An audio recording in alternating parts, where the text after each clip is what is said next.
Hello, you beautiful people. Welcome back to the Long Term Podcast. I'm your host, Advin Villa, and today we have musician, entrepreneur, co-facilitator, and leader of the men's group, the Alchemists of the Round Table, Daniel Nielsen, otherwise known as Daniel Moonlight. Welcome. All right. Welcome, Daniel. We are back here with Daniel, man. And yeah, how has life been like for you? All right, so I would say that this question is broad, and that gives me a lot of room to explore in terms of like where life is now. Life is good. But life moving forward and like growing up, it has been a big journey about exploring my own inner standing. And you'll see that there's like certain language I use, like inner standing versus understanding. And that's because to me, inner standing is when I actually come to know something, as where understanding is putting myself below knowledge. Inner standing is showing that all the knowledge I have is coming from within. And so for me, life has been about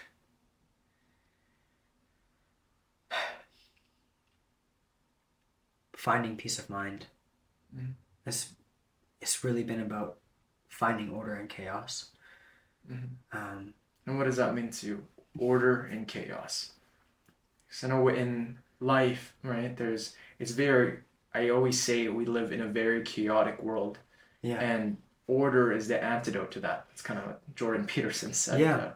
That's, he does speak well on that, actually. I would say for me, it's finding order of the chaos, is like being in a complete presence with myself. I guess growing up, right.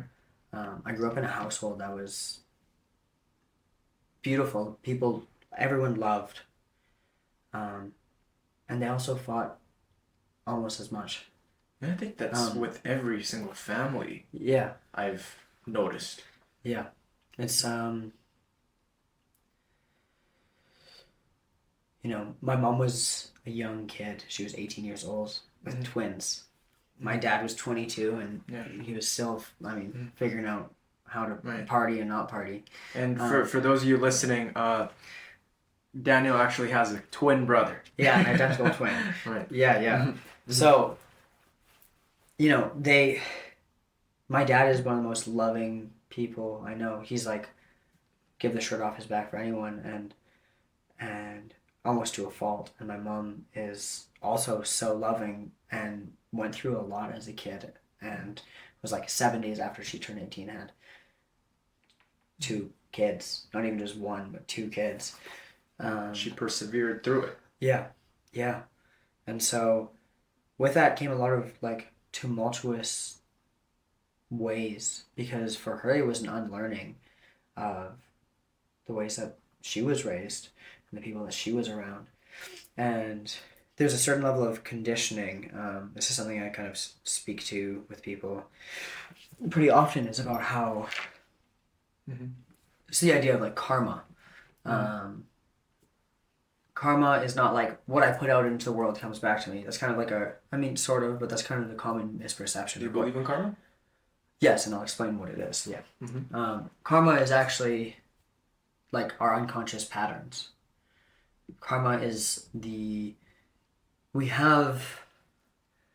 you could imagine, there's like the highest contract that I have of myself, the highest version of myself. That's Dharma. That's like my ultimate form, the highest potential. Your purpose. Yes. So that's where how would you describe Dharma? It's like when I become the most realized version of myself, when I've done all the work of releasing karma, which I'll get into what karma is, and I am in a space of servancy, when I'm in a space of, I don't want to say altruism, but almost of that same nature, where I understand the flow between myself and the world around me, and have understood the attachments that I have, and come to detach while being still present with them. Karma is like a propensity. If you imagine a rope being tied in a knot, it's like knots in our system that some we are born with, some we are born into, and some we are conditioned to understand. So like a conditioned understanding would be like being in a relationship and being hurt by a partner, and then in turn being afraid of opening up to other partners in the future in certain ways, let's say emotionally or sexually or whatever else the case may be, because I've experienced pain in that way. And so that ties a karma between me and that other person. As where other karmas would be like, my parents have their own propensities, their own understandings of the world, their own misunderstandings of the world, and their own understandings. And so when their misunderstandings and their karmic ties meet, it creates more karmic ties, which then, when I'm created, I then hold whatever is between both of them. And so on one end, as an example, my dad was like, I would say, had a very anxious attachment style with my mom. And so for me, that's something that I've had to learn to work through, is an anxious attachment style.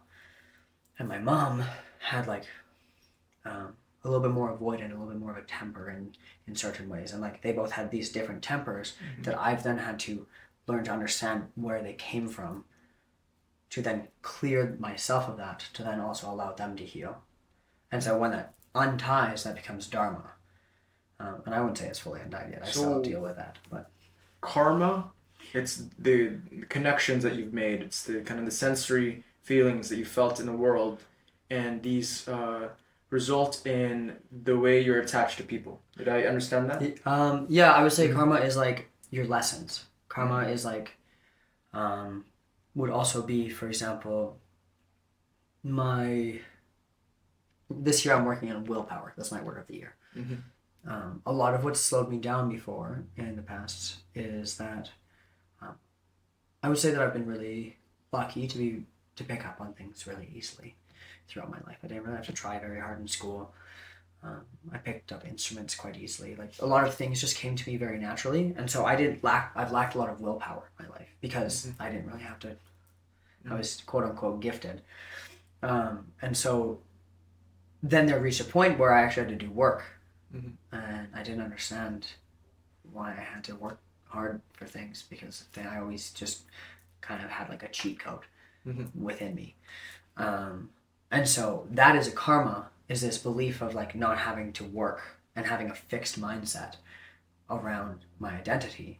And for me, releasing that has been pushing myself to do hard things and challenging myself and understanding where the balance lies between my talents and my hard work and bringing those things together. So it would be like releasing the need to just be great at everything immediately, and instead understanding the world outside of myself and giving to the world, rather than being so hyper focused on who I am and how great I must be initially. Instead, being focused on learning and humbling myself into the gratitude of not knowing anything. Right. So you went from this person that didn't really have to work about anything. The moment that you found something where you actually had to put in work, it demoralized you. Yeah. And it made you question your own ability to do things. And this is a big mental shift because it challenged the paradigm that you believed in. So karma is still a little bit vague for me, because I know it in the general sense where if you do bad things come to you. Right. If you do good things come to you. Right. So how can you put in like an actual definition for karma? Basically, it is it's like the law of manifestation, essentially. Like the law of attraction ideas that kind of go around those types of things. But in reality, where it actually comes from is that whatever my beliefs are and whatever my ways I interact with the world through my karma or my dharma is the world that I create around me. And so is not I do something nice and therefore something nice comes to me. It's like because I've unlocked an altruistic form of myself. I've unlocked a form of myself that is giving naturally through my internal propensities. Other people feel and sense that presence in me, and therefore the law of reciprocity, the law of what I give comes back, comes into play. So karma is basically the way I perceive the world, the way I interact with the world, and that creates my world. Does that make sense? Yes. So the feelings that you put out in the world, whether it be resentment, whether it be love, compassion, right, and it works for the opposite of that as well. Where the more you talk to people, even if you present yourself as this person that's giving, that's compassionate, if you don't feel it within you, if the vibrations don't sync, right, does that make sense? Yeah. Then you don't receive if you use people by a means to an end, you won't receive good. Right. Is that kind of that's kind of like right. along the lines. And I do see that in you. You live as a person that prioritizes honesty. You talked about authenticity, and I feel the genuine connection because I know I've talked to a lot of people that present themselves as this very positive, smiley, and they talk about kind of building others, but you could kind of tell they're not being truthful about what they say. Like they'll say one thing, but they'll actually mean another thing. Right. Like I've had some people in my life who cheer me on, but at the same time you give them some news and they're actually not all that stoked. In fact, they're jealous, right? So in relation to karma, right? It's about how you feel, how you go about this world, how you perceive all these sensations. Am I understanding that? Yeah. And kind of the dharma is having have you ever heard of ego death? Yeah. Right, kind of being just resolved, being in service to people. Right. And feeling that wholeheartedly without giving, without expecting anything in return. Right. Because and the idea is like ego death, for example, would be like a quantum leap. And typically when we receive something as beautiful as ego death, we can't actually access that on a regular basis, right? Like most people don't go through ego death and suddenly there's egoless.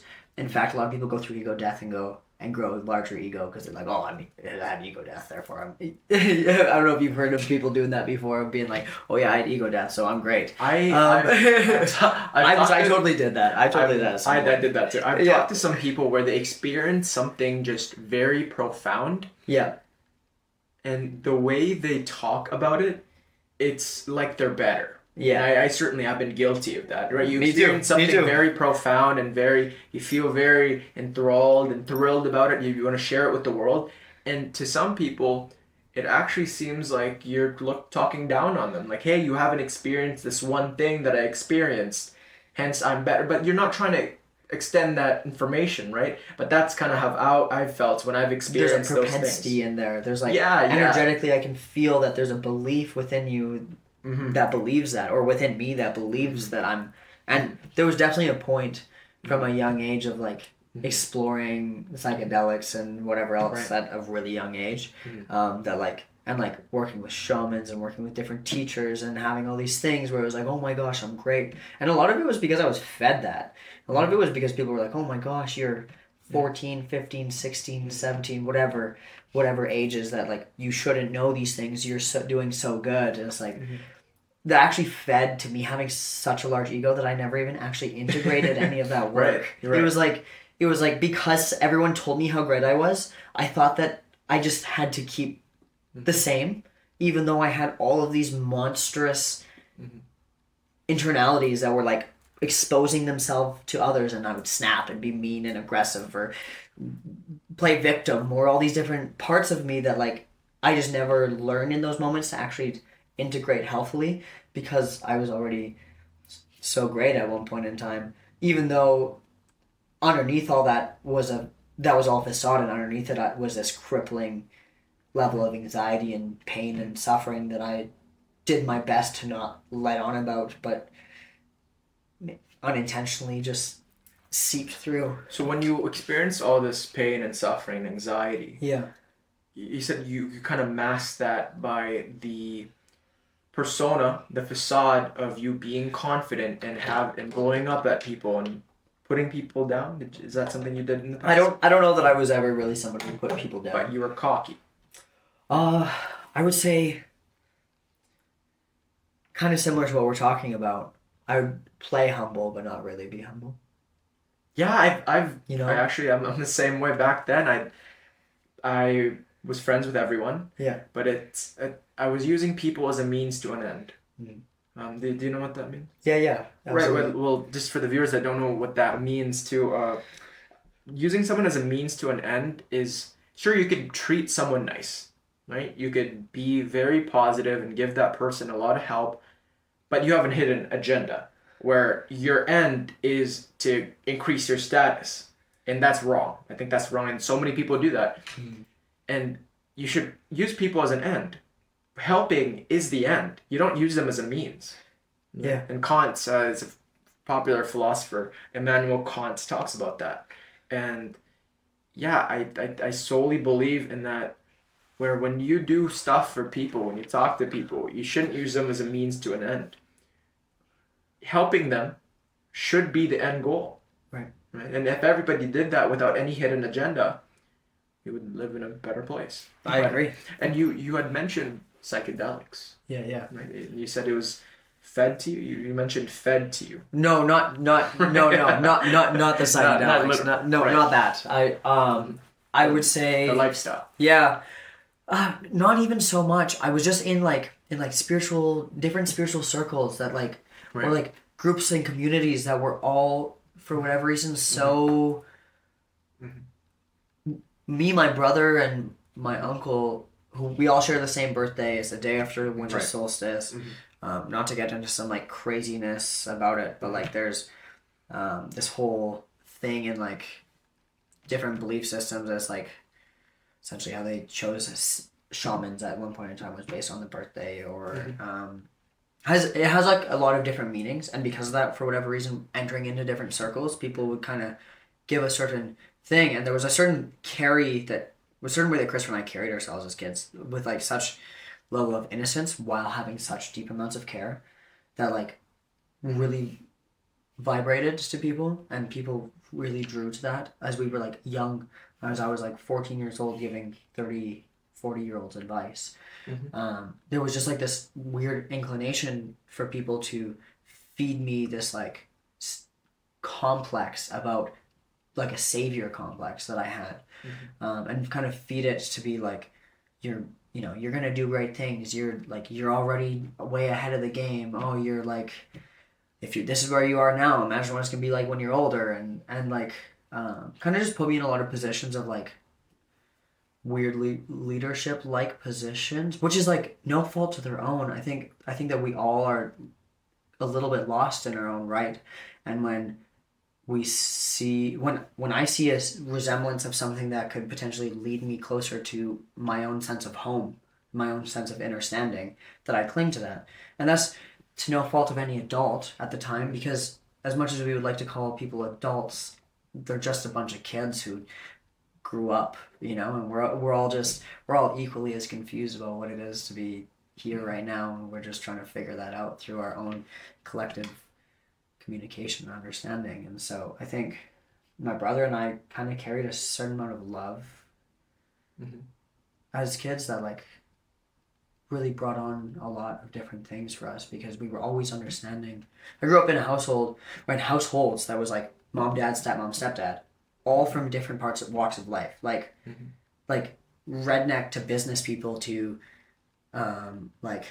grew up around drug addicts in certain parts of my life. I grew up around all different directions. And so I was never one to judge.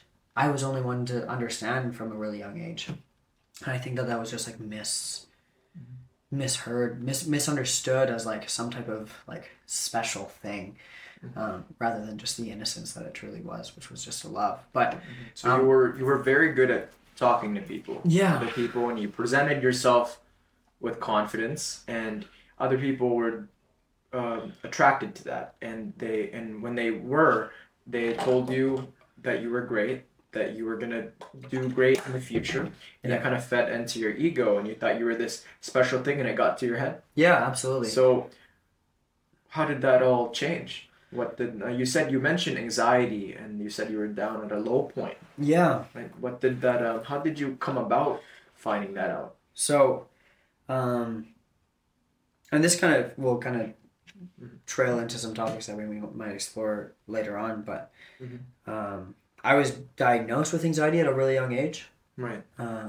And I was adamant about wanting medication because that's the only thing that I knew at the time, because I saw people around me with anxiety and depression that had that. And truth is they gave 11-year-old drugs that, in my opinion, an 11-year-old should be getting fed, not without like severe things. And so I mean, mind you, I had like pretty crazy anxiety attacks, like almost, and I don't want to say this lightly, but it was almost seizure-like, where it was like complete convulsing, kind of lose track of what was going on. I was just like completely spiral, like very regularly. And there was certain pieces in time that triggered that as an adult that I realized were like sources of that anxiety. But as a child, I can't know that that's what's going on. I was just scared. You just thought it was normal. You were scared that it'll pass. Yeah, right? yeah. I thought that that's like it's a genetic thing. I thought it's from my family, which is kind of like what a lot of what we can be fed nowadays. Which in a sense it was, but I don't know that it's necessarily genetic. What makes you say that it was from your family? Because I was in the environment where there was a lot of anxiety, and where there was a lot of tension, and there was a lot of stress, and there was a lot of things happening at that specific period in time that kind of flipped a switch from me being a kid to growing up super fast, and then led to anxiety because I didn't know how to handle it. And so that started early on. I was diagnosed with like something like 92nd percentile anxiety. They had me on medication, and then eventually, growing up, it was like I had a very loving family. Like I'm very lucky to have such a loving family in so many ways. But near the end of living with my mom, there was just like fighting all the time, which was like partially caused by me as a kid, whatever, growing up being rebellious, but also of course because of circumstances. And so I ended up moving away at 13. Moved in to my dad's house. 13. Okay. Your parents separated? Yeah, my parents separated when I was like 2. And then, or not even, I think I was a year old, and my stepdad came into the picture when I was like 2, and my stepmom came into the picture when I was 4. And it was just like, then I moved in with my dad because I saw that as a better option at the time. There was a big fight, and for whatever reason, my brother stayed in Hinton, which I'm sure if you do sit down with him at some point, you'll hear kind of the story on that. But I ended up moving to Edmonton because I was just getting into the wrong crowds. Like by 11, I smoked weed for the first time. And by 13, I was like heavily into the wrong crowds. I never touched any like harder substances, but I was around it, and I was like into things that were a 13-year-old shouldn't be doing. Yeah, when you're around those people with that type of mentality and even the substances that they're using, you're more inclined to indulge a little bit and adapt to the set of the mode of thinking that they're going about in the world. And birds of the same feathers flock together. Absolutely. Right? And you are the people that you surround yourself with, right? So can you tell me how that has influenced kind of how you felt going about the world and what kind of that shaped your values? Yeah, so that's kind of what I'm kind of trailing to the point of like where the shift happened is like from there I decided to pursue music. I came to Edmonton because I wanted to go to Victoria School of the Arts. I'm from a small town, so that seemed like pretty big and like a big deal to go to an art school. And I kind of switched myself around, went from like not doing well in school, which was because I almost had to try to not try in school when I came here, and I started to get honors like right off the bat, and I went to Vic, and then I was in a relationship for 3 years during all of high school, and I was very codependent. And that was the first sign that I didn't realize of a later diagnosis that I received. But I was very codependent in that relationship, and she was a lovely woman. She cared about me so much, and I wouldn't say I was awful. I loved her a lot, but looking back, I'm like, man, I don't know why she put up with me, because I was a pain in the ass, as in like, I put a lot of my shit onto her, and I made it her problem. I'm the same way. When I was in high school, I was on and off with this girl. Yeah. Really, my only really real girlfriend ever, and yeah, just same way. You look in retrospect, why did she go through all that when she didn't have to? She had a lot of selection, and quite frankly, I wasn't that good of a boyfriend. And acknowledging that now is so humbling. And if I had acknowledged that back then during it, I probably would have gone into a fit and just seen myself in the mirror and gone, whoa, life has gone bad, because I viewed myself as this person that was brave all the time, never showed an ounce of vulnerability. And if I did, it was to gain sympathy. It wasn't really truthful. Yeah. Right? But yeah, we were talking about relationships, and you're going about the hint in your journey. Yeah. Thank you for sharing that. I think that's really beautiful, and also amazing that you can share something like that, because I think she's probably listening right now. I mean, it's like, it's one of those things, like, I mean, I would love to be able to, I think we wrong people in our lives. I think it's just a natural thing that happens, right? Like, everybody does. And it's not out of contempt most of the time, unless there's like sociopathy and things involved. It does happen. But there's like certain sociopathic tendencies or narcissism, like things that like lead into these different directions that can be intentional, but that's a whole other topic to explore. But I think for the average person, or somebody, especially like ourselves, who would like really care about people, it's not an intentional thing. I think it's actually because we care about people so much that we don't care about ourselves enough to actually do the work to treat the people that we do care about enough to actually do that. And that's something that I've been living by recently, is like, someone's like, you've been doing a lot of work on yourself recently. Like, I went into work and I've seen you. I sorry to interject, but yeah, I've seen you put in the work at the gym, put in the work with yourself, mind, body, and soul, and I'm proud of you, man. Thanks, man. I appreciate it. I really do. Oh, I do appreciate it. Go through the story.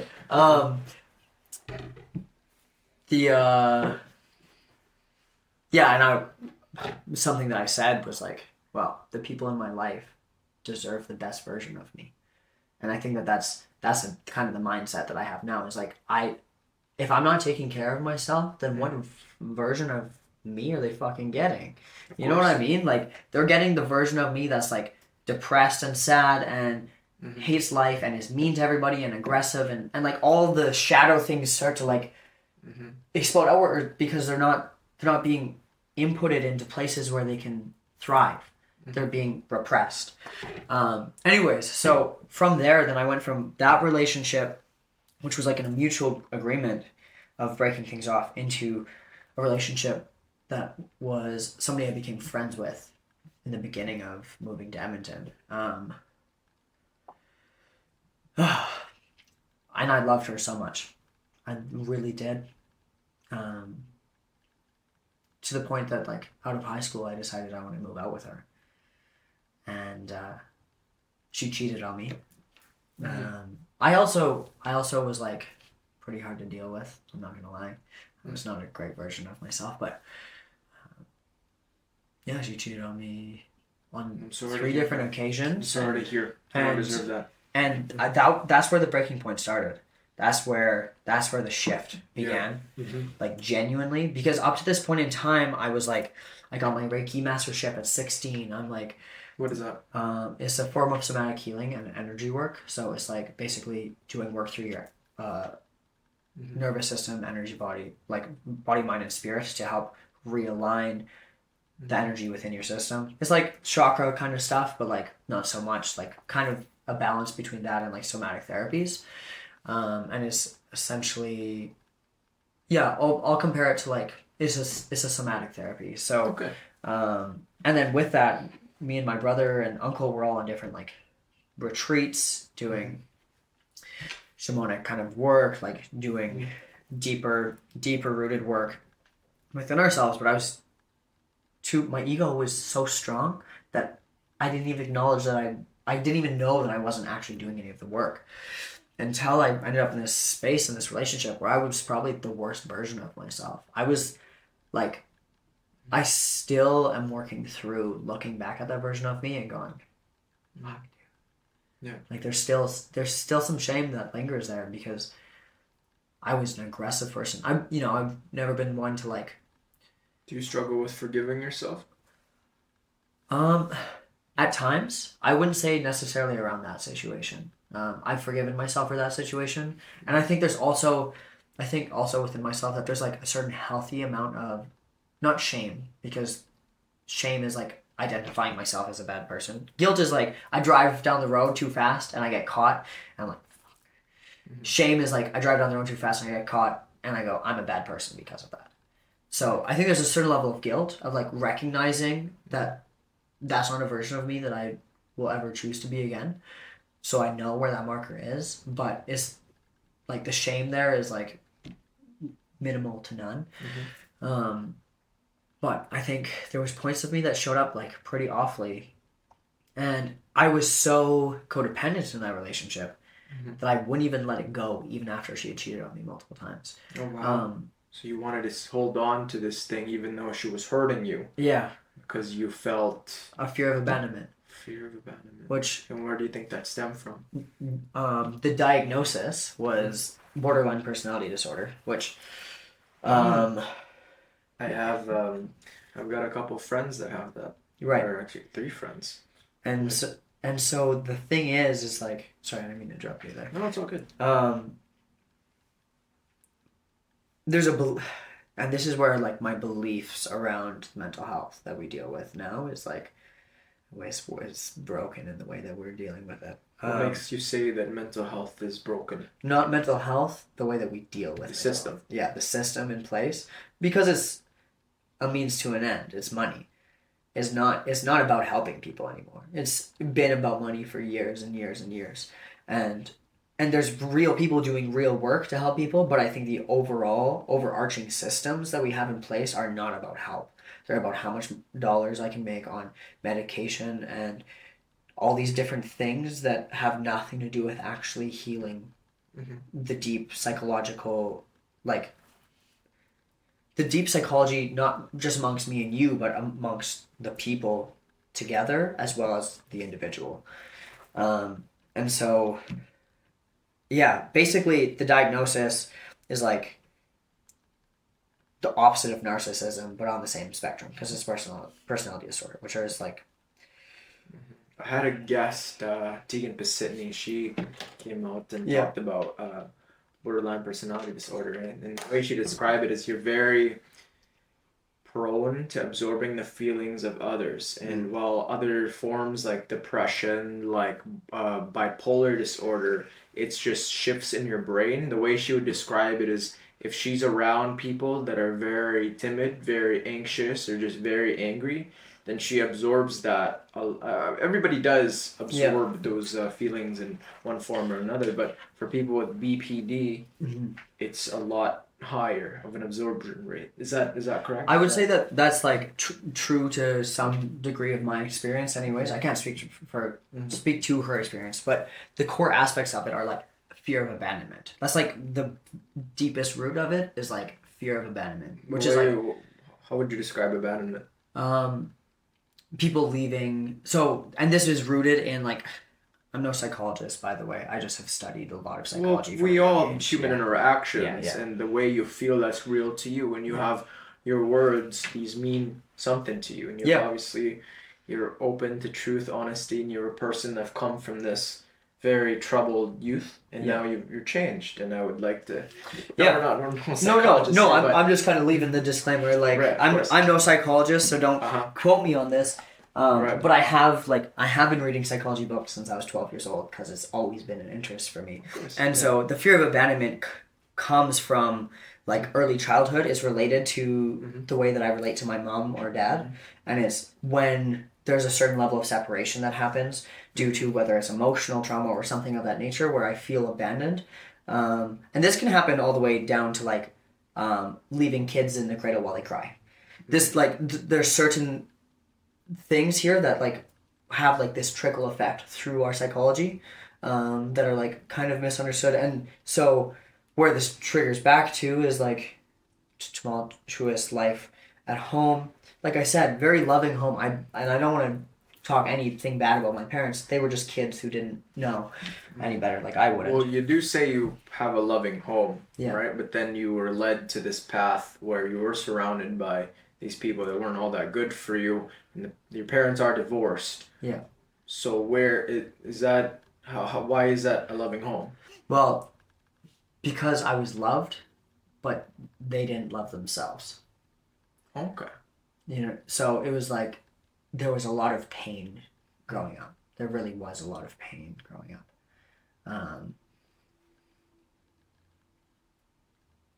I don't want to share too much of my mom's dirty laundry, but let's just say she had a really tough childhood growing up. Yeah, same with me, man. And she didn't have the opportunity like I have now to unlearn it before she had kids. And so she passed it on to you guys. She passed it on. But she was never like abusive in any way though, right? But you said they were loving. Yeah, I mean. But like, what do you mean by passing on? Is it just? Like well, I would say that there was like unconscious levels. There, it was like. So. It's a matter of like.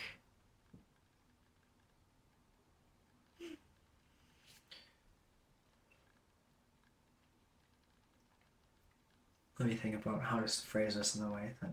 Because I haven't had a conversation with my mom about this, about how she feels about me sharing these things. Yeah, there's no need. But I'm just curious. You said you come from a loving household. Yeah. And the parents are divorced, but you also say that they're going through trauma. Yeah. Those two can't really go hand in hand. I would say that I knew that I was loved. And I knew that they loved me, but they had unhealthy ways of showing their love. Oh, it's a good way of putting it. Yeah. Because there was representations of how they loved themselves. That's yeah, my dad was the same way. My mom's the same way, where they go about life and they grew up and it was just very tough. It was very traditional. So you had to get good grades, you get good things, right? And kind of my dad brought that up to raising me here in Canada. And so he'd only show me a lot of love, and I know he loved me deep down. If I ever got sick, he'd take care of me. But there's that resentment, or kind of how he was brought up. He instilled that in me. Right? If I got a bad grade, he would be unhappy, and it was never if I was made to feel like I wasn't enough. Right. And my siblings, we felt that, but we've gone through a lot of trials and tribulations, and ultimately it's been very fulfilling, and we're very closer than ever now. And while we've gone through a lot when I was a child, there's a lot of forgiveness in there, and there's a lot of introspection, there's a lot of tough talks. Yeah. And so going back, do you still want to talk about that? Yeah. But that was a great point though, where they love you guys, but they had unhealthy ways of showing it. Yeah. It's just because they just didn't know how to love themselves. And I still How does one love themselves? Before I touch on that, I'm going to say I think that that's probably one of the things that we will go through our entire life, is learning how to love ourselves, because we're always expanding. At least in my experience, I've always been expanding, and I'm always learning how to love different parts of myself, and like finding places for my homeless emotions. Homeless emotions being emotions that I've like shunned and pushed away, or like avoided, or not been present with. How does one love themselves? That comes in different forms. I don't think there's a like one way fits all answer. I think the first piece to it, however, is taking a look in the mirror. It's you mentioned how when you were in high school in your relationship, and I related to this about like if I looked in the mirror, if I would have looked in the mirror and taken that honest look at myself at a certain point, I would have crumbled. Yeah. Because it would have destroyed me to see who I actually was. Mm-hmm. Now, if there's any skill that I would say to work on, is to look at yourself in the mirror and fucking cry. Is to look at all the parts. To cry. All the parts that you feel ashamed of and let it out. Let it go. Be with it. Be present with it. Let those things be present and then find the pride in who you actually are. Because in reality, all those parts are just ideas projected upon you from other, not even your own ideas. They're just the beliefs and conditioning and ideas that others tell you that you should be and you're not living up to, or that I believe I should be based off of that because of X, Y, Z. And you've done this? Yeah, I'm doing this. I do this. You do it like on a daily basis? I don't get up and cry every day, but I'm just saying I'm saying not necessarily as like a general like don't get up every day and cry. I'm just saying it as like a general sense of like, you know, sometimes it takes that look in the mirror to be like, sometimes you gotta cry. Sometimes it's a look in the mirror and being proud. But the point is like having a genuine, real, raw sense of self-reflection is not for the lighthearted to love yourself. If you truly want to love yourself, then it takes real work. It takes going through the motions of figuring out what I don't like about myself and learning how to love it anyways. Learning how to appreciate those parts of me anyways. And it's really taking a look in the mirror and coming to terms with all parts of me. Not just the parts that others think are pretty. And not just the parts that I was told are pretty, but the parts that are there. Not the parts that I want to be there. The parts that already are. And that's really, I think, the most challenging thing is to go, I don't like that part, but I'm going to learn how to love it. So it's acceptance for what you're born with. Yeah. How did you come about this? I would say to kind of trail back to the relationship, just before we split, I tried, trigger warning by the way, I tried to kill myself. Okay. I'm sorry to hear that, man. I'm glad it didn't work, and it happened for a reason. And it's like from that moment is where things really started to click. Like, oh shit, I'm here for a reason. What am I doing? I heard people that kill themselves or attempt, if it's just interrupted or it doesn't go fully as planned, they're thankful. Yeah. 100%. I don't know about this, but from what I've read and from what I've heard, everyone says it's a miracle, and they are sobered up with how life has granted them one last try, and everything seems a lot more light because they've felt that losing everything, because life itself, that's all we've got. Without life, there's nothing. But I'm Christian. I believe in heaven. I believe in hell. But to put it in a secular part, life in this world is all we've got.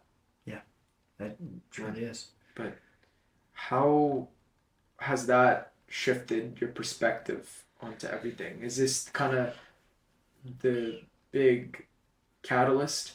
It's one of. I think we have this. If I'm to judge, I would say that there's this like idea of like a Rocky movie scene when we start to level up in life, where like one big realization and it's like have music and we're just going through life and everything's awesome, and it's like after I tried to do that, everyone was pissed that I tried to do that. Some people were like there for me, wanted to like take care of me. Other people were mad at me for it. Pissed. You know, like they're mad at you, didn't want to be your friend anymore? No, like mad that I would try and do something like that and like potentially leave them. No, it's like a pissed out of love. Like you know? you're being selfish. Yeah. Which is that's everybody deserves to feel however they feel. That's okay. And there were some people who and how reacted. And how did you receive that? Did you think that these people were hating on you?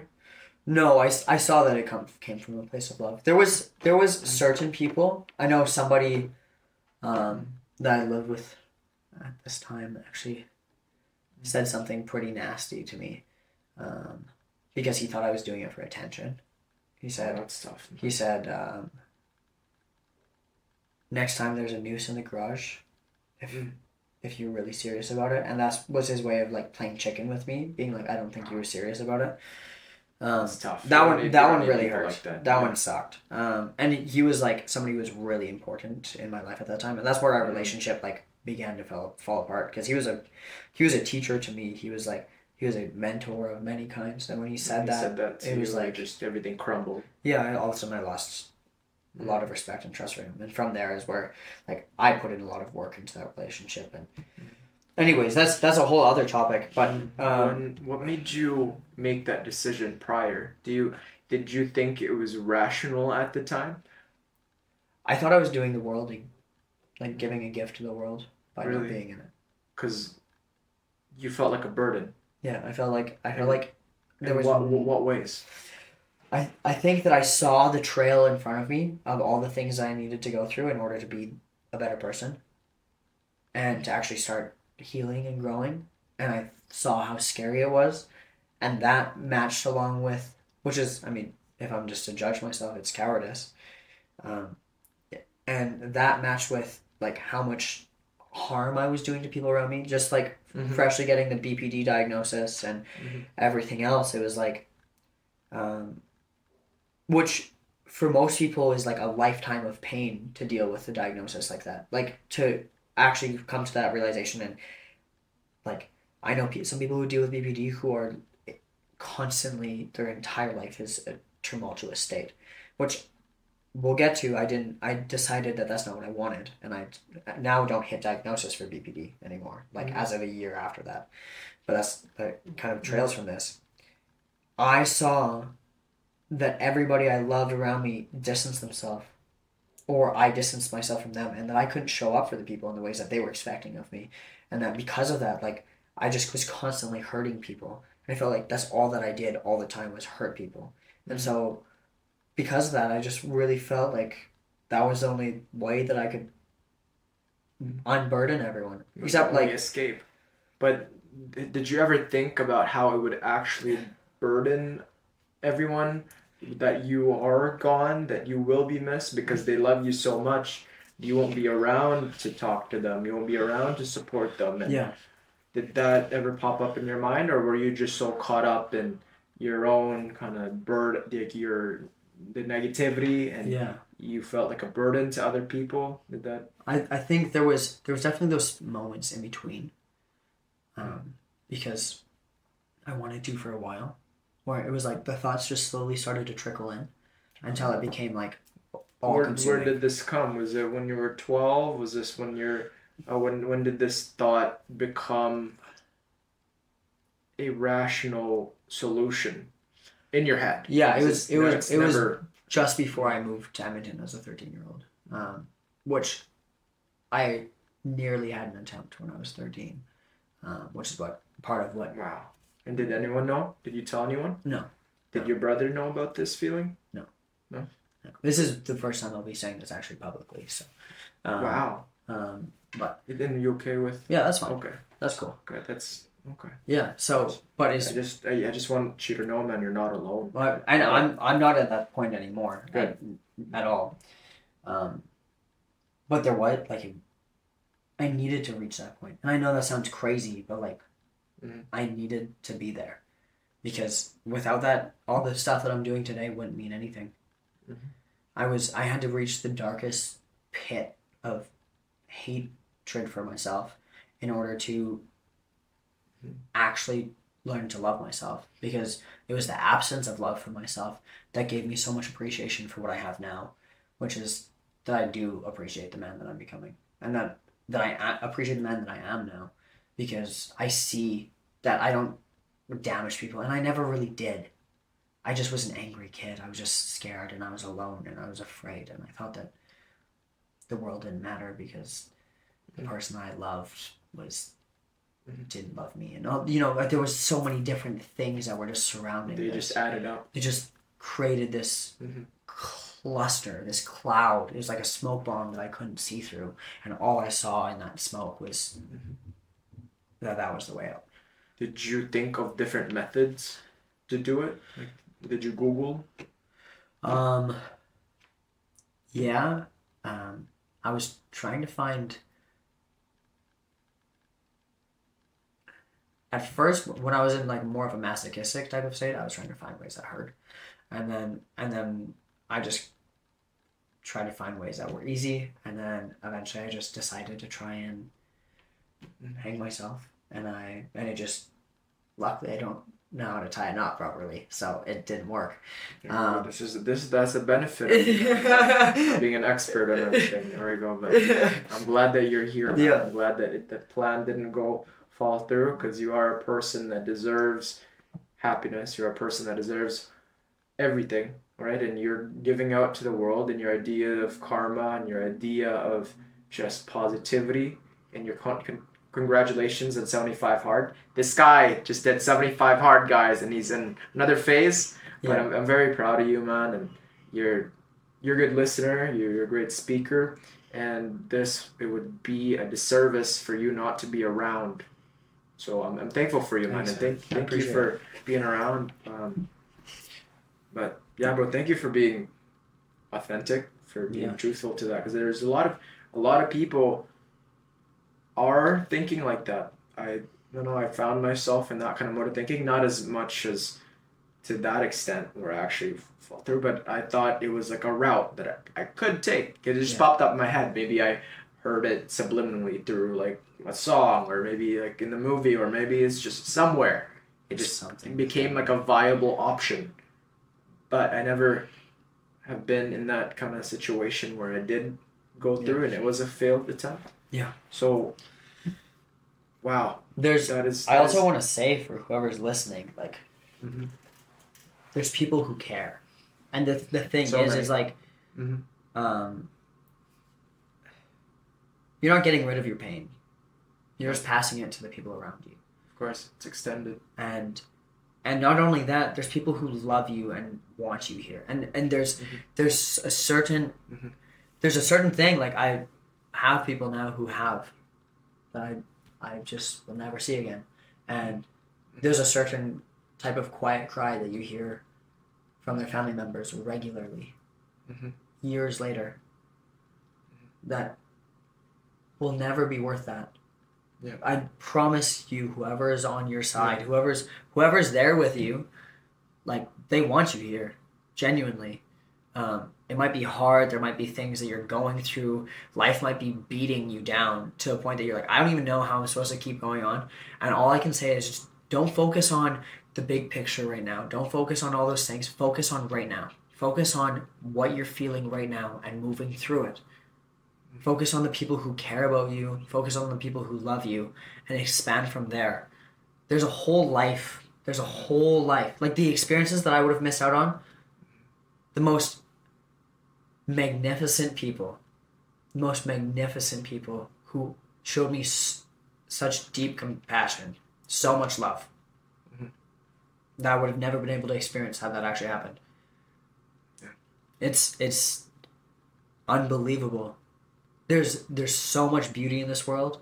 There's so much to be lived, and none of it means anything without whatever it is you're going through right now. Whatever that darkness is that you're living in, is only to show you how powerful it is when you finally are in a space that life feels exactly how you want it. When you have the family, or you have the job, or you have those experiences, or you're traveling, or you're whatever your thing is for you, I promise, even if you don't have a thing right now that's pulling you forward, I promise whatever's on the other side of it, it's worth it. It truly is. I didn't think that it was. I didn't think that it was. I thought that whatever was on the other side of it was a lie. I thought it was all garbage and everyone's just pretending and it's all just a mask. But there's real, genuine happiness and there's real contentment with life that cannot be matched. So just keep moving on for that. If there's anything that I can say around that, because I'm happy I'm alive. I really am. Yeah, me too, man. I'm glad that you are. I'm glad that we're all in this together, and that there is a lot of human suffering out there. And while things are out of our control, it's like that for everyone, right? Like we can't just exit out because we're all in this together. Right. And we matter to so many people, and we forget that. We need to be reminded sometime. Yeah. Like I forget that I am a person that is loved and admired and looked up to, and that family, friends, right? And that I am capable. And I am a believer of every human life is equal, no matter how tall, race, your status. But yeah, that's why I'm continuously working hard, because while all human life is equal, when it comes to jobs, when it comes to like working, they're gonna choose the best person, right? And to create big change, we cannot give up in our ambitions, right? Because on the other side is greatness, right? And we need to have that purpose, that meaning, that dharma. Yeah. Yeah. Just a story before we move on from this. Just a little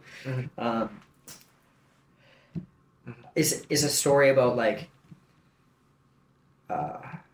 someone going. I saw this online somewhere, so this isn't coming from me. But somebody goes to a yogi, some type of spiritual teacher. You can say a priest, whatever, and asks, why do people want to kill themselves? And it's like, this person asked the priest, yogi. Okay. Why do they want to kill themselves? He says they don't.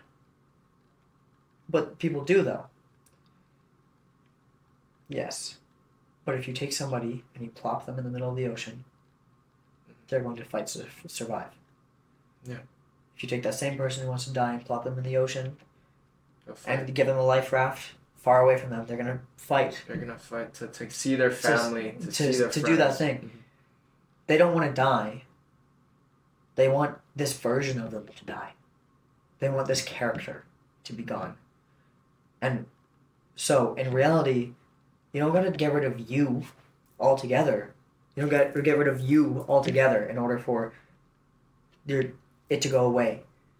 All you got to do is figure out the character that you're being, that your spirit, that God, the universe, whoever is calling upon you to become, is asking and pulling you towards, and be open to receiving that, and understand that whatever change is happening in your life right now is just trying to kill the old version of you, not your spirit. It's just trying to guide you into who you're meant to be.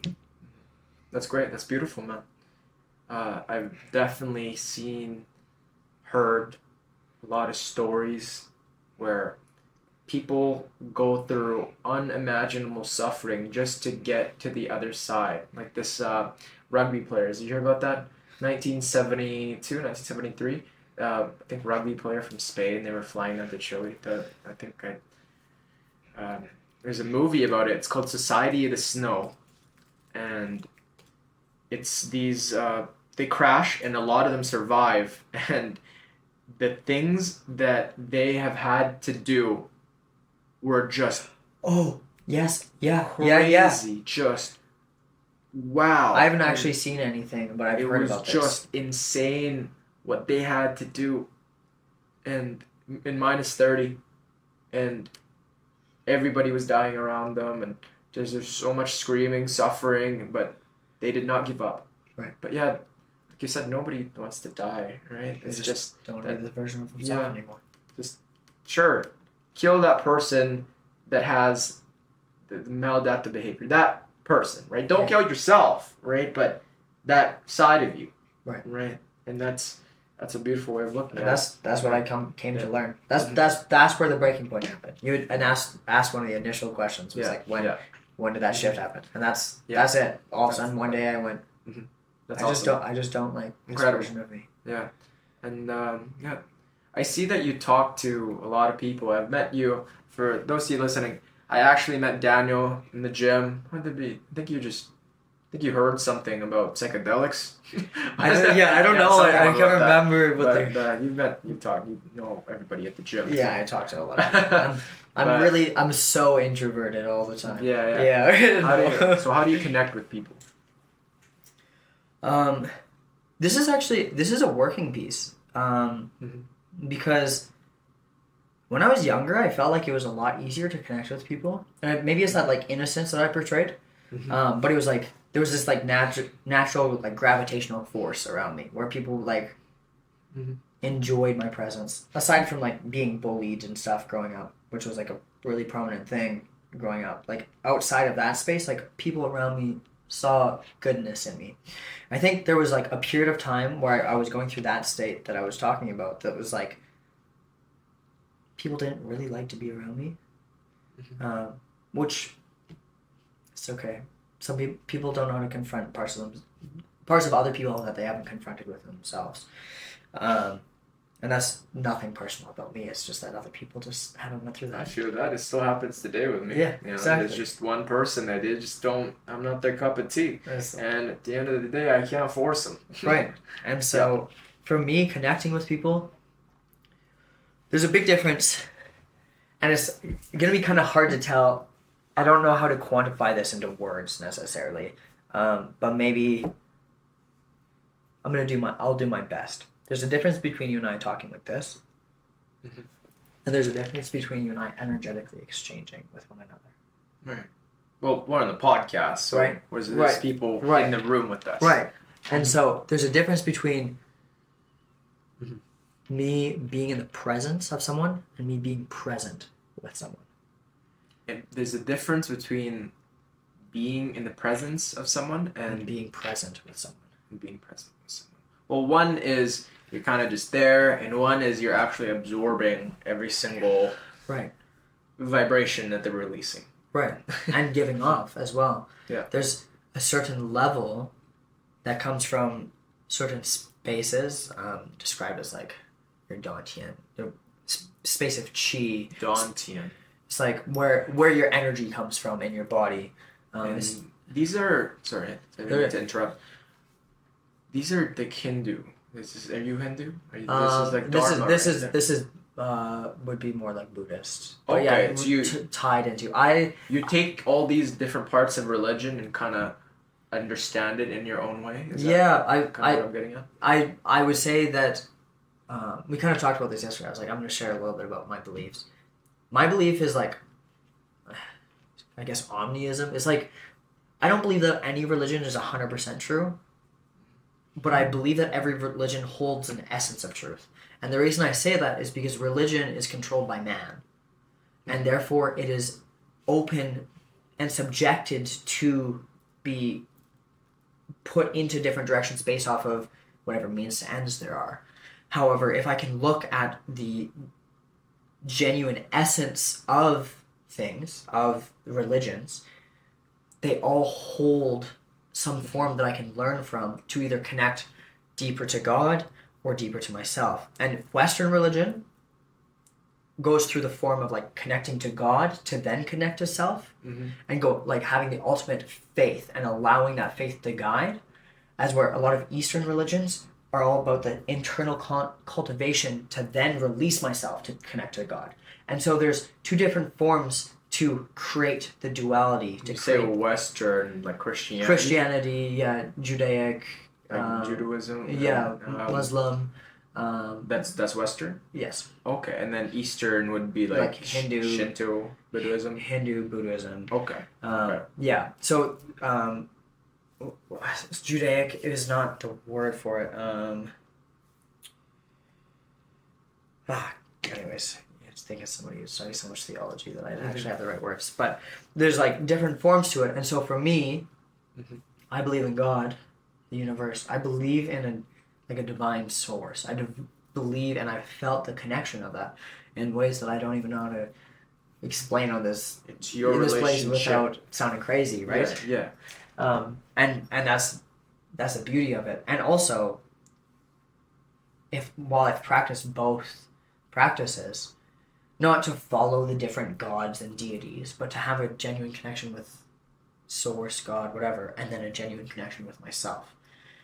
And cultivated through those different spaces. That's more so what it's about for me, rather than being told who to be, what to live by, it's about going through the understanding, going through the growth, and using these as principles, using it as ways to continue to grow and understand, without being confined to a certain belief system, because I believe the day that I die is not when I die, it's when I decide to stop learning.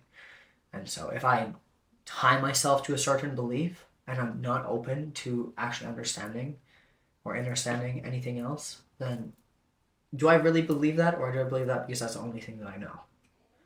That's my belief. So that's why I kind of follow all these different routes, and you'll hear me kind of talk in different ways. And were you a certain religion before this? Yeah, I grew up Christian. Okay. I grew up in a Christian household. I was very Christian growing up. Yeah. Catholic to be specific.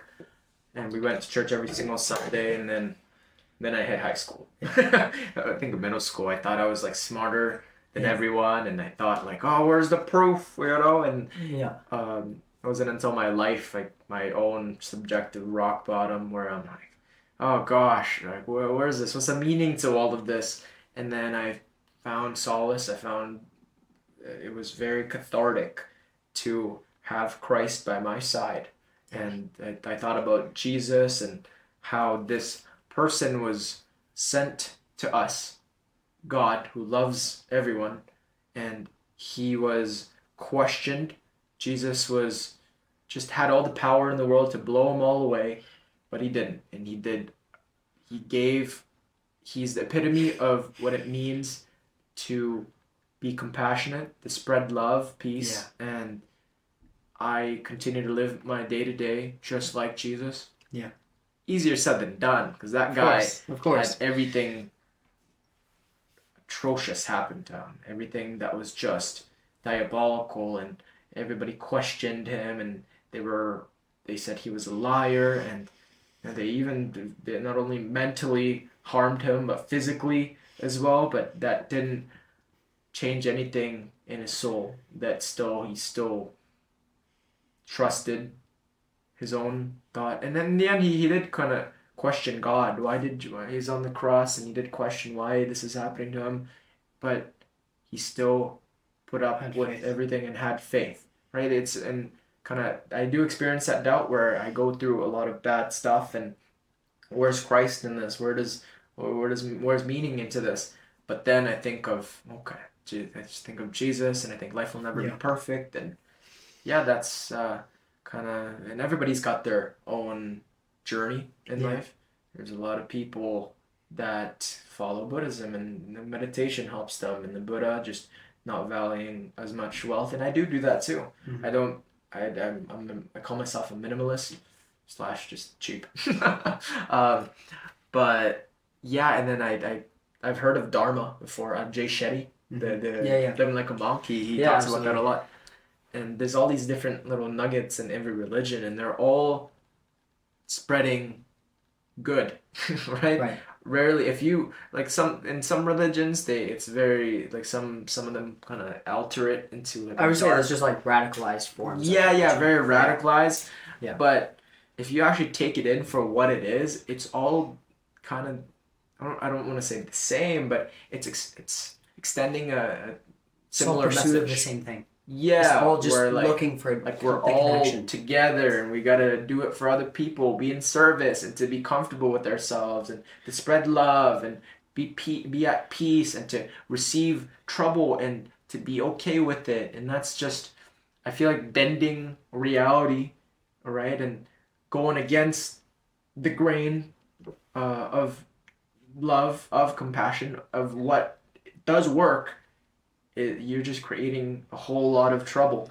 Yeah, a whole lot of pain for yourself and others. Yeah. But, Yeah, I also like, I read child's Bible when I was a kid, you know, like best version that I can at this point. Mhm. I would like to reread. I've read different forms and different pieces as well.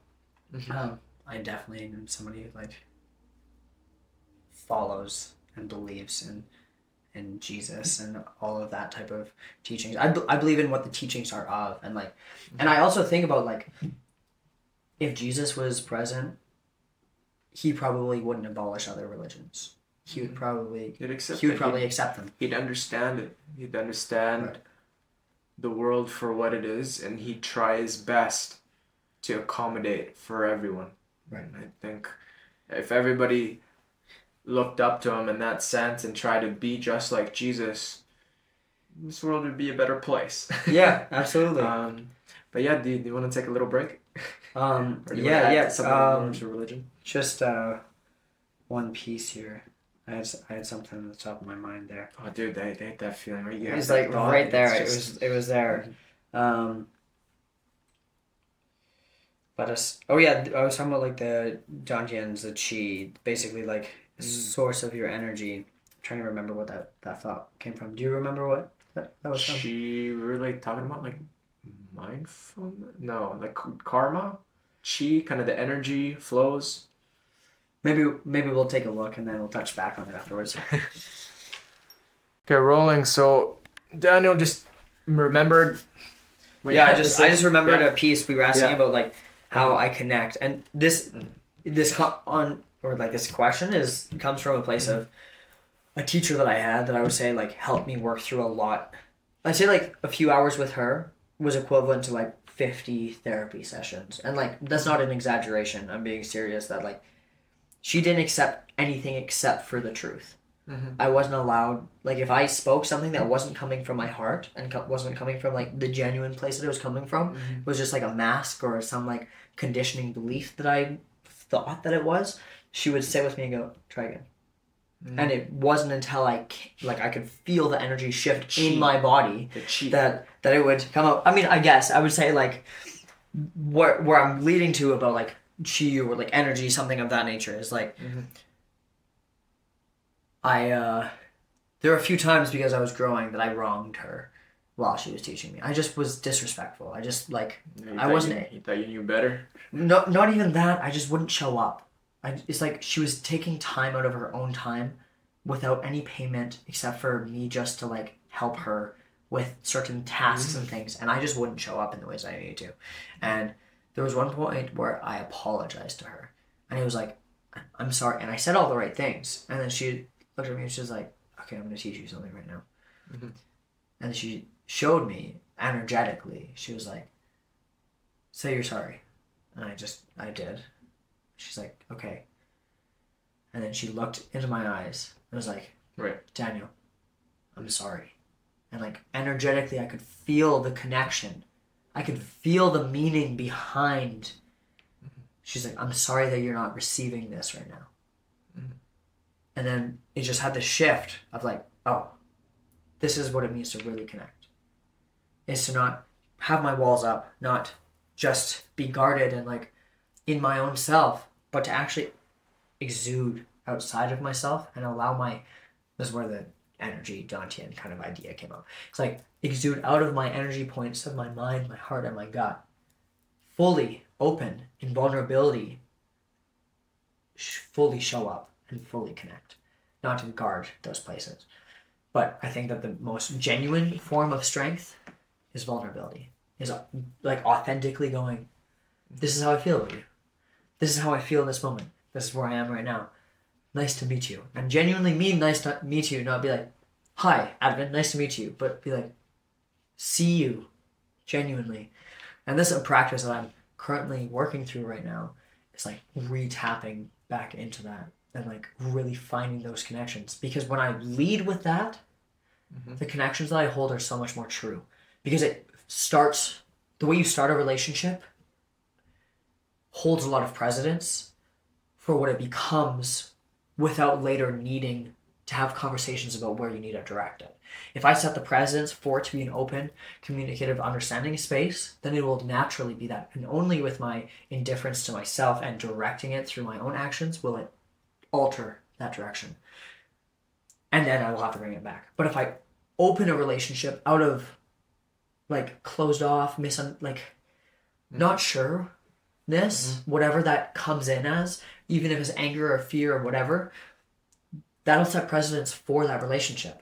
And therefore, it'll take more work for me to then go on and grab that by the reins and go, hey, let's sit down and have a talk and talk about where we want this relationship to go. And so that kind of answers the question, I think, to the best of my ability of like how I connect with people is like, I see people, I energetically feel people. I would consider myself very energetically intuitive. And when I feel pulled to connect with people, I just do. I try my best not to hesitate. If I'm like, oh, okay, here's my opportunity to go make a friend. I just do it. And that's one of the most beautiful gifts is just connecting with people, not being like, not judging myself, not judging them, not being like, oh, I don't know if they're going to like me, but to just be like, let's give it a try. You're there and you accept the feelings that come in from the interactions and you act accordingly without using people as a means to an end. Yeah, just to connect. Beautiful, man. And if it is, the thing is, something I want to say about that is if there is a means to an end, I don't think that that's necessarily bad either. I think it's just that you and I both agree upon it. A good purpose. It's like, hey. Consensus. Hey, this is our agreement. Like, not to have there's this idea, and this kind of ties into entrepreneurship, of like where entrepreneurship can go, of like doing sales. I want to be your friend, but there's actually like behind me is this thing that I'm going to sell you. Yeah. Where if it's like, there's these unconscious agreements that I have with everybody in my life through certain interactions that we've had. Whether it's like my roommate always puts this away in this way, that's the unconscious agreement that we have. And that can go from that all the way to like the way that we interact and communicate with each other without actively communicating about it. It is an unconscious agreement. And so to have a means to an end, to be like, hey man, you and I don't really connect in X way, but like, I feel like you and I could connect in this way. Why don't we do that? Like, how do we feel about common that? Right. Focal point where you guys can build something. Right. And that's I would say that the more dangerous person is the one to pretend that there isn't some other reason to connect, because we all have a reason to connect. Even if it's not for like I don't want money out of somebody or something, but I'm fulfilling something within myself. There's a certain layer to myself that I'm like trying to fill up through the connections I have. And we all have that. And there's no fault to that. It's just human nature.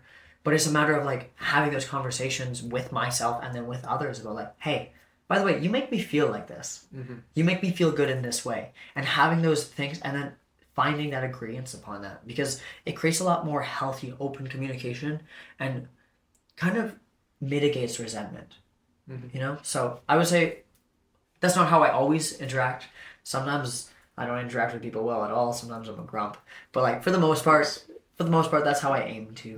No one's perfect. You can't be just patient, compassionate, understanding all the time. There's got to be those days where you're just off and you can't place too much belief in yourself. It's just one of those days.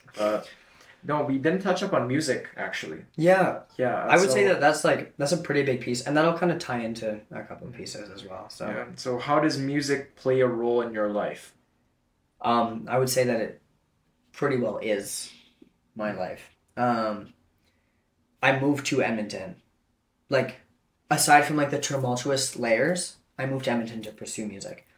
Ironically, I went to Vic and I was in a relationship the entire time and did not put nearly the effort that Vic was Vic? Victoria School of the Arts. Downtown Edmonton area. I didn't put nearly as much time into that because I was like very involved in my relationship. However, just putting that and it's in the back seat while the relationship took precedence. Yeah. Which is like, I learned a lot of great skills. I had a lot of great experiences at the school. I learned where to direct myself within the music community and arts community. I've made a lot of great connections there. It's beautiful. Great. Good. But for me right now, what music is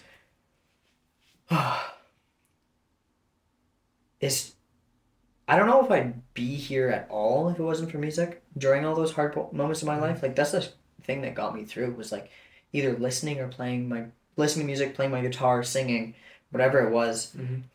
Um, and right now, kind of the main focus with music, I'm just waiting for my producer to get back to me. To be honest, I'm the dude who's got 38 messages on my iMessage, and a ton of Snapchat messages and all these different things, and it can sometimes be like kind of hard to get. It could be hectic. Yeah. Stressful, yeah. And so my producer was really great about communicating with me for a long time.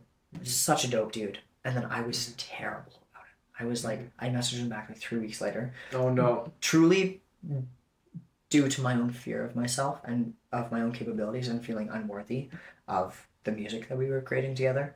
And being like, not knowing how to healthily communicate that I feel scared, basically, that like I don't know what I'm doing and I feel like you're way out of my league in terms of being a producer. Right. Those types of thoughts and feelings. And then it became a point where like now I'm just working through it with him of like basically we're finished my first song finally after like 2 years because that's 2 years. Wow. Yeah, it took a long time. Because I was fighting that part of my ego that accepted that passion within myself.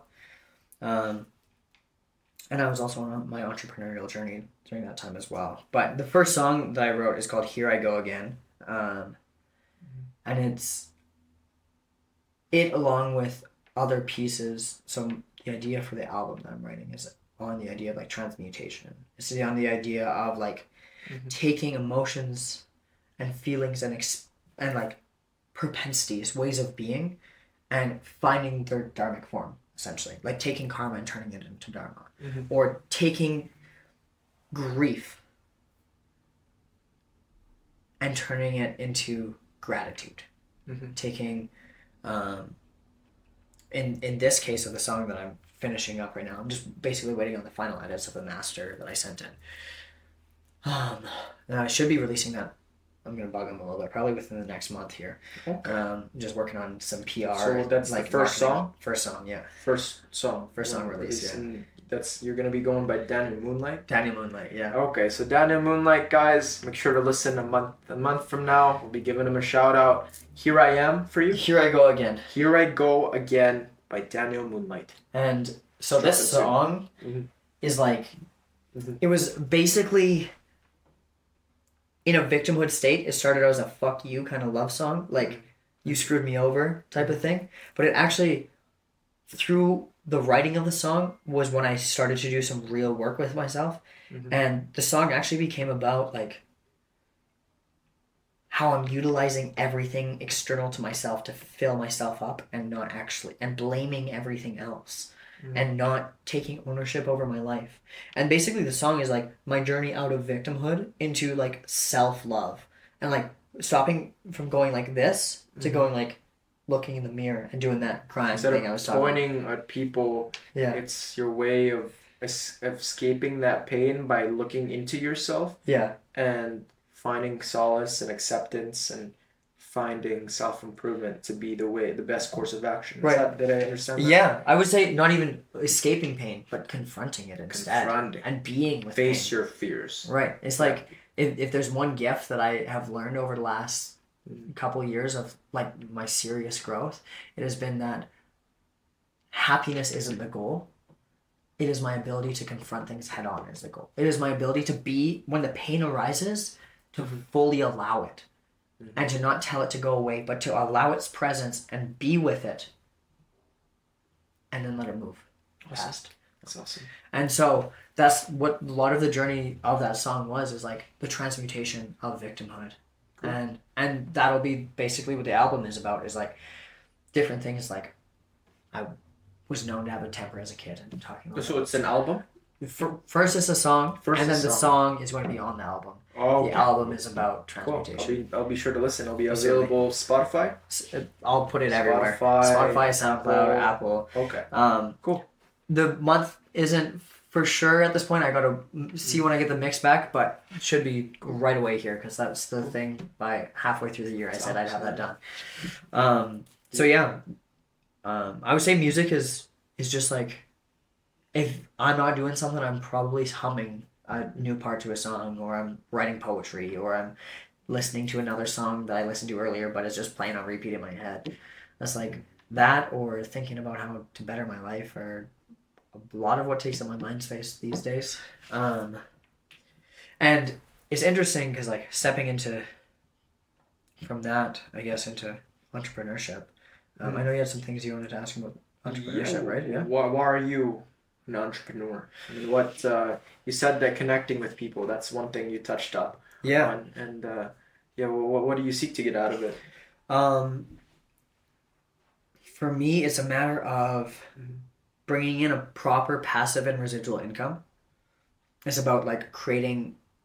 I remember thinking when I was like 14 years old that my family was never gonna have to struggle again.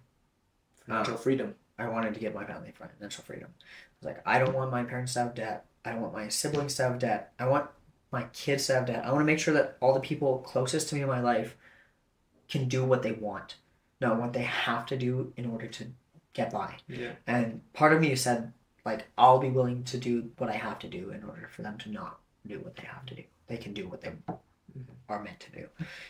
And that's what I'm meant to do. And so for me, it's about like taking the burden from others and like giving them the gift of being the best version of themselves. Awesome.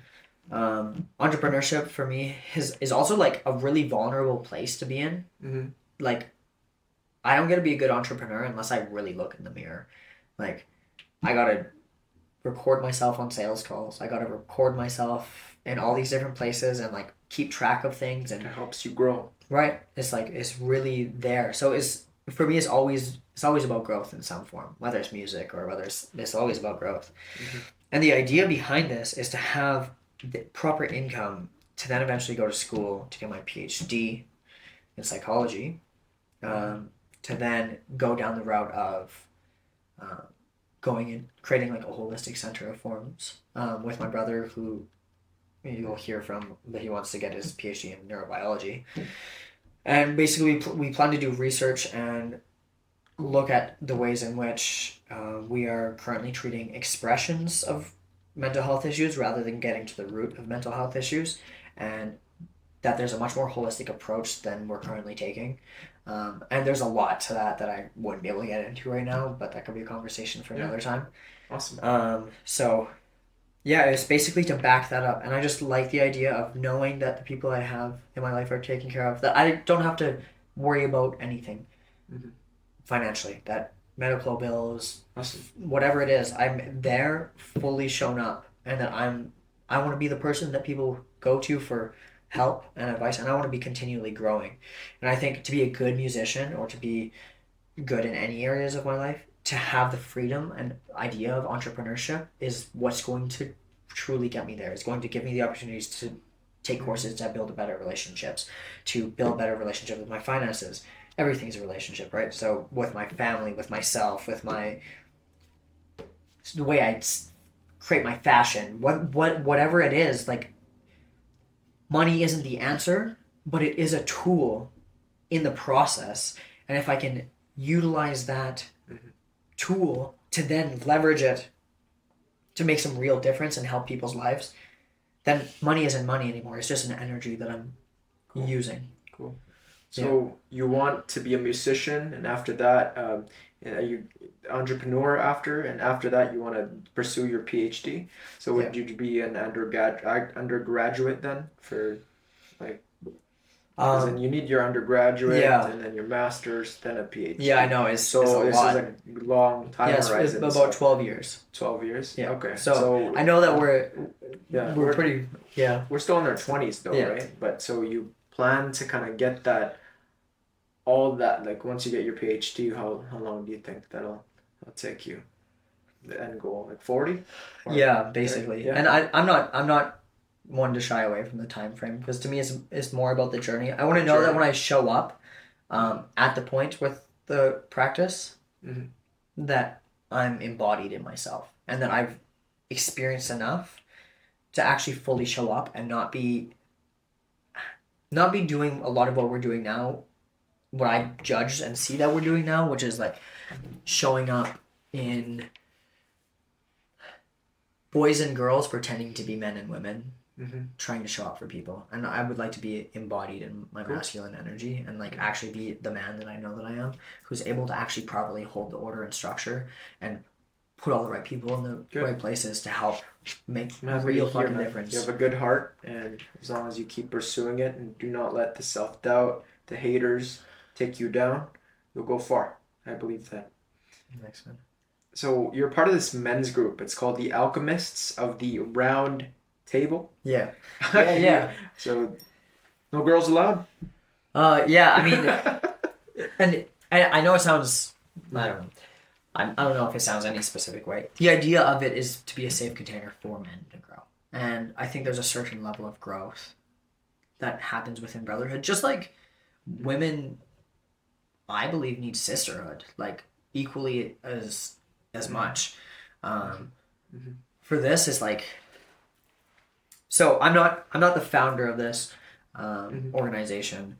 It is Andre Lam, who's an amazing man. Him and I, basically a few years ago, also in the same time frame that I was going through the big portion of growth after what had happened, I decided I wanted to tap into like the idea of like sacred masculine energy and like become the most wholesome version of being a man that I could be. That's like fully in touch with my warrior energy and ready to strike as I need to and be strong and defend women like I did yesterday in the gym. Yeah, for those listeners, Daniel and I were at the gym yesterday, and there's this big creep harassing women, and Daniel actually stood up and called that guy out, and there's this whole debacle, and everybody was looking in the gym, and everybody was looking at each other asking, oh, what's happened? What's that all about? Because the guy just throws up his hands, and he goes, I don't want to go back to gym. Yeah, he's basically telling me that he was hitting on a 17-year-old girl as like a 23-year-old dude, and it was like creepy in so many ways, the way he was looking at her, like approaching her, and like kept coming back to her, and I was just like, no. And he's done this before in the past to other women, and I was like, okay, I'm saying something this time, and then he was mad that I said something, so he came over and was like, tried to get in my face about it. I was just sitting on a machine. I had to like stand up, and he's like 6 feet too. He's like 6'4", probably.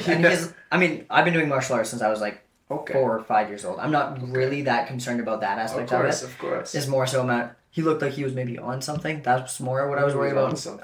And certain substances make it really hard to take somebody down because they just don't stop. On that stuff and you're just wired. Yeah, you're like, it's you really hard to paid. No, exactly. So but that speaks a lot to what it is like I know that I can be out in the world and protect the people and do the things to like make the money, bring the food home, protect the people I care about, protect my brothers, protect my family, and also be the person who comes home, and eventually I'd like to have kids and be a big bear but still have so much love and tenderness in my life. And it's not about like either I'm an aggressive jerk who's like only mean and brutal, or I'm a softie who doesn't know how to defend himself. It's like, where's the centerpiece of like crossing the masculine and feminine energies to be embodied? And then this men's group teaches you how to... So the co-founder is Andre, and basically we were supposed to start the men's group together.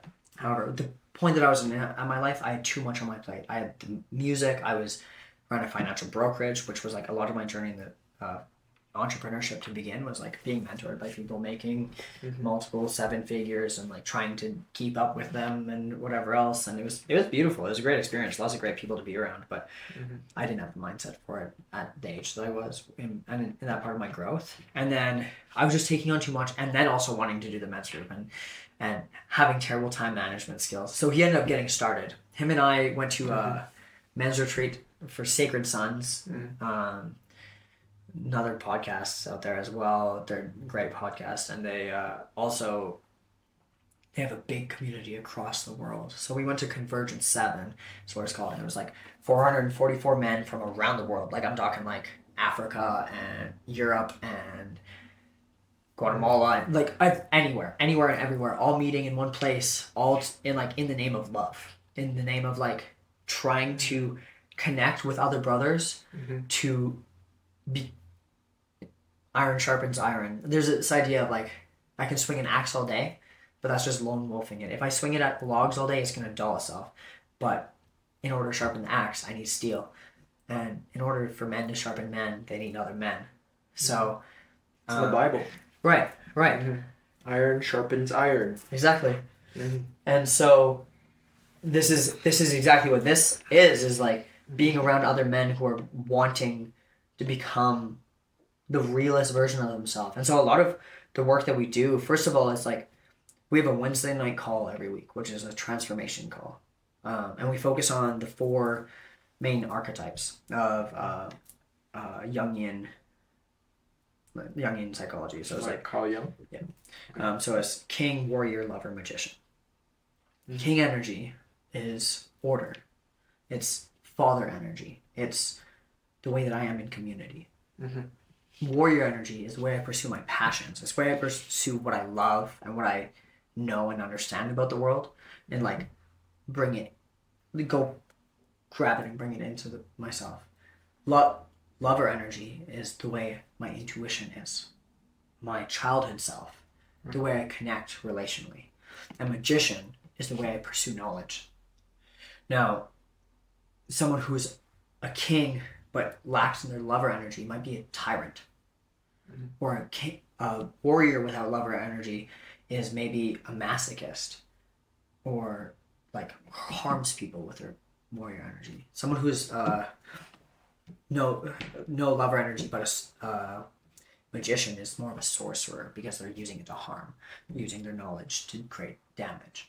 And so it's about integrating all these different parts of themselves. And I know it sounds like very like 4 warrior, love, magician. Yeah, king, and warrior, king. lover, magician. Okay.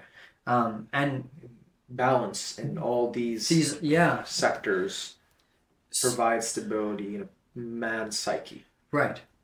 And so, actually, if you haven't read the book, there is a book for it. It's anybody I would recommend to read the book. It's phenomenal. It gives basically the framework of like being a boy with these archetypes to being a man, and what it looks like when these archetypes aren't developed properly as a boy, and the way they show up as a man, and like what the shadow sides to these different parts are. So it's about like what we do on the Wednesday night calls is we go through blanking on the names of it. It's hilarious. We go through basically like setting an intention for the month at the beginning of each month, and each month we have either the theme of king, warrior, or lover. And the magician, I run a magician's tower for, which is like a mastermind group. And so let's say his lover energy is setting the intention. Last month was in the ways we communicate. So what are the ways I want to communicate? What are the ways I'm ashamed of the ways that I communicate? And finding like, we go into much deeper work that I won't just like deeply share here, because it's kind of one of those things that we can get into as your men's group. Yeah, if people want to come and be a part of it, then there's a lot that we access and get into. Yeah. And then we go into like, from there we go into shadow work the next week. So we deal with the parts of like, for me, my communication was the thing that I was ashamed of, and that like I thought to be the most gross part of myself around communication, was that in spaces of heightened emotion, whether it be love or anger or like big feelings, I shut down. Okay.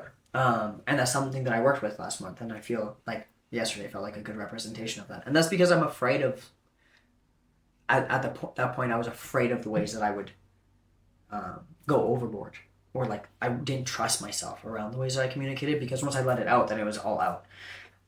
And so then from the shadow work, once we identify all those pieces, do some work around like coming to terms with that and like integrating the shadow work, then we step into edge work, which is like finding my edge of like where the steel meets steel. What's that point that like I can be working on and growing towards? What is the thing that like I want to, where do I want my communication to actually be? And that ties in from the intention from the first week. And then the last week we go into breath work, which is like we do a breathwork session that's a deep meditation where we meditate and deal with the parts and integrate them into our psyches through breath work and different forms of guided meditation to allow for it to be brought through more clarity. Because when in a state of like meditation, there's an openness in consciousness that allows for integration, allows for rather than the mind to be working but the heart to open and allow for it to actually reach into the subconscious mind, reach into the nervous system and open up the nervous system to receive new information.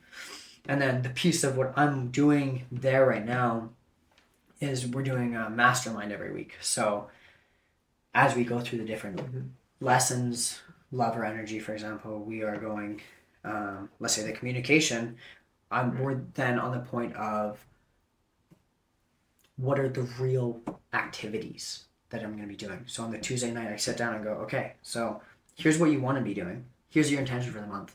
What's the first step that we take? And I actively sit down and work with them and go, listen, so this is what I'm going to work on because this is what I'm working through right now is like, I'm going to have one uncomfortable conversation that feels really scary to me that like I've held a lot of emotion around. And so I had a conversation with my roommate about the way that we interact around like cleaning and stuff, which is like, sounds silly, but it's something that can build up. And then I build up to the next thing and then to the next thing. And each week we then hold each other accountable. And it's not in a place of like, why didn't you do that? It's like, okay, so you didn't do that. So there's fear there still. Let's work through it. Let's talk about it. And so we offer a space where we get to not only do work and like come to meet parts of ourselves that are really deep and unspoken and maybe uncomfortable, but then we get to find the space to actually work through it and integrate it into our lives so that we actively have a practice to be changing our lives for the better.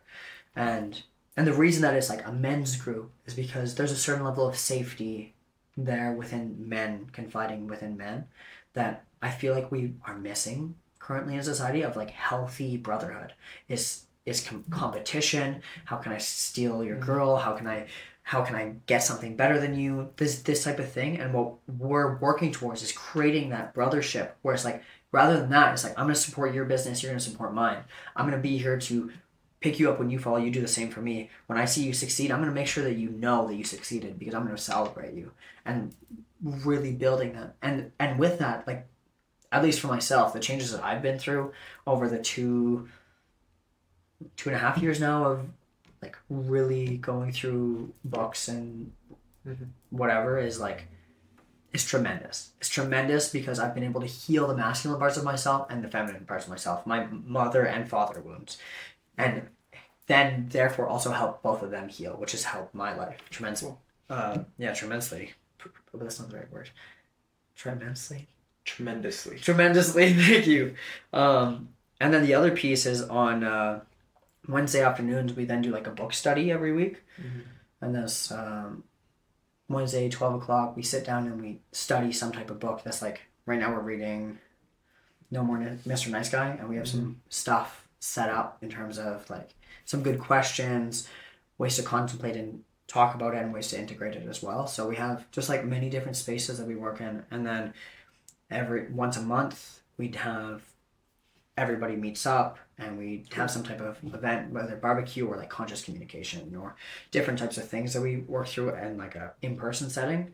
Right now, like everything else is on Zoom, and then we are finding more and more spaces right now to be in person and connecting in that kind of way. So yeah, that's pretty much where like the entrepreneurial journey has led me right now, is into that space. Cool. And because it ties so deeply into the holistic practice as well, where I'm like putting in the reps of working with people. Yeah. And moving from there. Yeah, that's it's great, man. It's good that you have gone from this point in life where you were lost, and now you've found kind of your dharma, and you're in this group where you support each other and where you cultivate this freedom. Yeah. Right? And when you do struggle, there's someone that you can rely on. And yeah, I think you're gonna go on to great things, and thank you for coming on the podcast today. Yeah, thank you, man. It was a pleasure. This is a great conversation, and yeah, hopefully Are people from the men's group going to be listening? Yeah, I'll be sharing that with them as well. How can people join? How can people? Send myself a message on Instagram, Daniel Moonlight __, or Andre Lam, SANDRELAM. Cool. And